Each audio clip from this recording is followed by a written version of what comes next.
I'm Leslie Jones, and I'm here to talk about racism. Stop! Don't you click away. Put that damn remote down. Because the right-wing media, the right-wing media, is doing its damnedest to gaslight us into thinking racism is not a problem anymore. There's no more division. There's no more bigotry. There's no more racism. These propagated groups that talk about racism as if it was still a problem. We've moved past this. Stop trying to put us back into a racist society. America is not racist. America is the least racist country in the world. Racism is fake. It doesn't exist. I think you're a little confused. Harry Potter is the thing that is fake and doesn't exist. Racism is the reason there's only one black kid at Hogwarts. Conservatives think if they ignore racism, it'll go away, like those gay thoughts they be having. Doesn't work like that.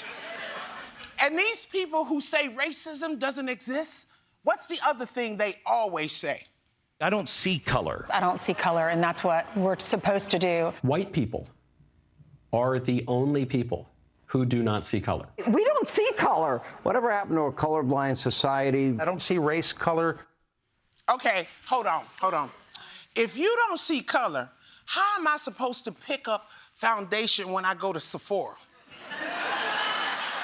Do you just point to the bottles and say, good luck, n***? I hate when people say they don't see color. Not only do people see color, they hear color. That's why when I call my bank, I go, hi. My name is Leslie. I'm calling about my account. And by the way, all these people who say they never see color, guess when they can suddenly see color? To play Hamilton, Thomas Jefferson is played by an African-American. Everything is reversed. I want you to hear this loud and clear.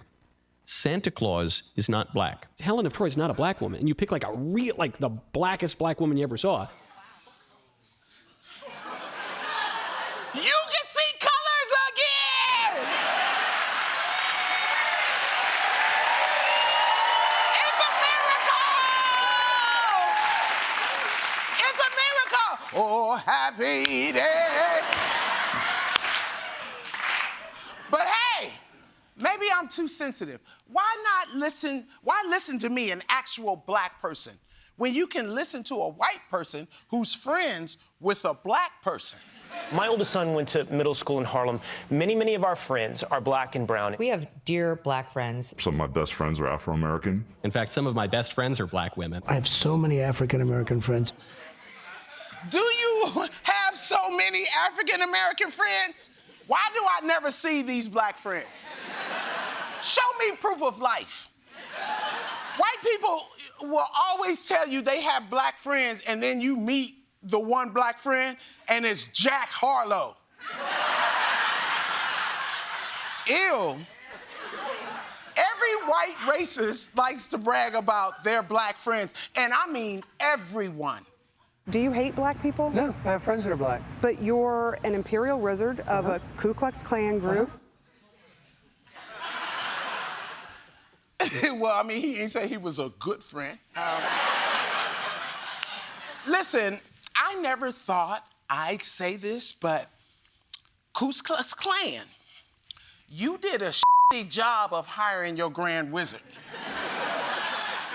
Do you have a black friend should have been the first question at the job interview.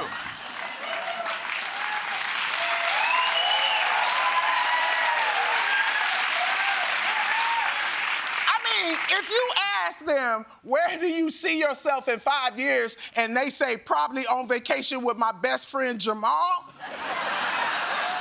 that person isn't a good fit for the Ku Klux Klan. But even if these black friends are real, that don't mean shit. Because white people don't always treat their black friends the way they treat their white friends. When you are the only black friend out of the friend group, you almost always are going to be the one. When the police come, you the one going to catch the charge. There's usually a white person that's going to come up and start saying some dumb shit. And if I respond back to them, the other white people in here will try to work together to keep me in check. One of my old friends, their friend had called me the N-word. And my old friend just kept telling me after that, oh, he didn't mean it in that way. He meant it as a joke. Oh, it's a joke. You think calling someone a n is a joke?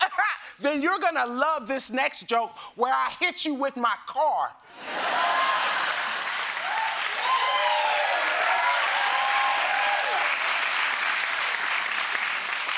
The thing about these jokes is that white people only say them when they're surrounded by other white people or roasting Kevin Hart.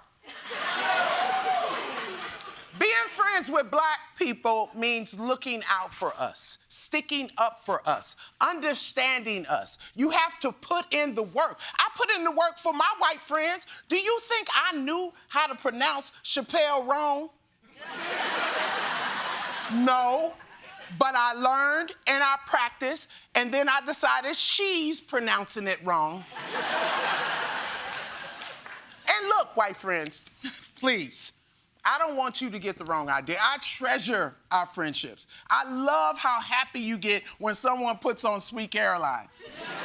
Sweet Caroline. See,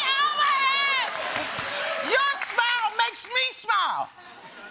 And you're the only reason I know where Aspen is. It was in America the whole time.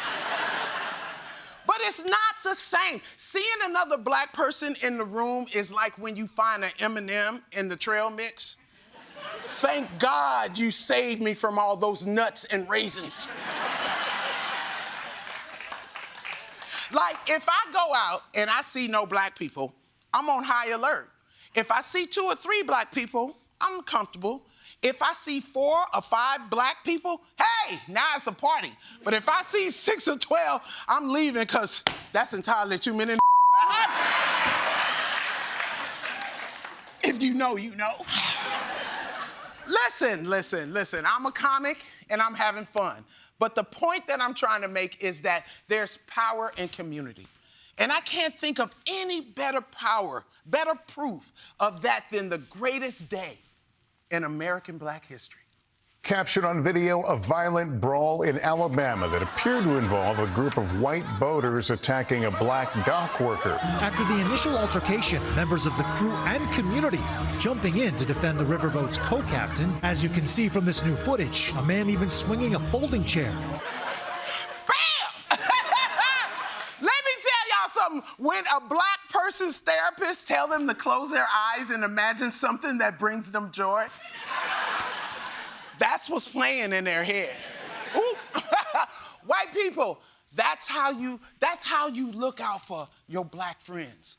If your friendship doesn't involve you swimming across a channel to whoop somebody's ass with lawn furniture, we don't want it. So why am I talking about this now? Because 3 weeks ago, a young black man went out with his all-white friend group and did not return home. Questions are growing over how a black Mississippi teen died after he went on a boating trip with a group of friends who are all white. Nolan Wells went to the island in a boat with friends on July 4th. Authorities say Wells' friends left the island and he stayed behind and was supposed to take a different boat back to the mainland Saturday, but never did. Wells' family says that does not sound like their son and that their son's friends have not fully cooperated. Do you think that race may be involved in what happened to your son? I don't want to believe it is, but unfortunately, there's patterns, right? Unfortunately, there's patterns. Nolan Wells' life was just getting started. And after what should have been a fun, carefree afternoon, it was cut tragically short. And while we don't yet understand exactly what occurred, we do know stuff like this happens all the time. And Nolan Wells, sadly, is not the only black child we've lost. When there's a lone black person anywhere, all these questions come up. Is it because white people weren't looking out for us? Do they think it's a joke? Is keeping quiet just easier than telling the truth? Y'all need to realize that Unlike Mitch McConnell, racism is still alive and well.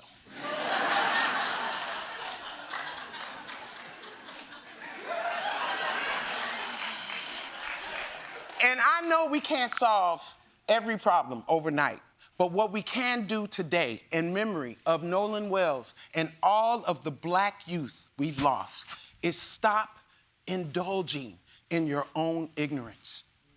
If you believe in equality, show up. If you believe black people aren't second-class citizens, then don't treat us like second-class friends. But hey, that's just my opinion.